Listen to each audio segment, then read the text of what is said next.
Good morning. My name is Dimitris Bristolas. I'm coming from Greece. I'm the managing director of Key Tours. Key Tours is a tour operator from Athens. It's established the last 62 years, so it's a really an old operator. And we are operating daily tours, half-day tours, walking tours, cruises, almost everything in two different languages, English and Spanish.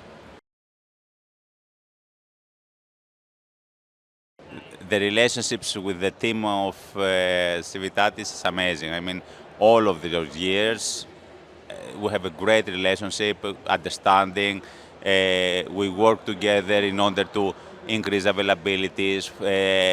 Civitatis is very open for new ideas. Always, when we have an idea for a new tour, we discuss with the team.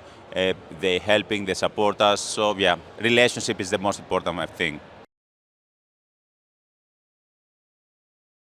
Civitatis is one of my very good customers, dealing mostly with Spanish-speaking travelers.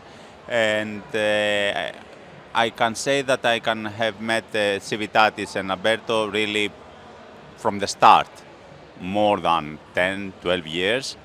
It was really from the first steps of Civitatis, and I love that we grow together. The plans will be to continue offering an excellent service, trying to innovate, create always new tours, new ideas, and to continue to have our standards in a high level.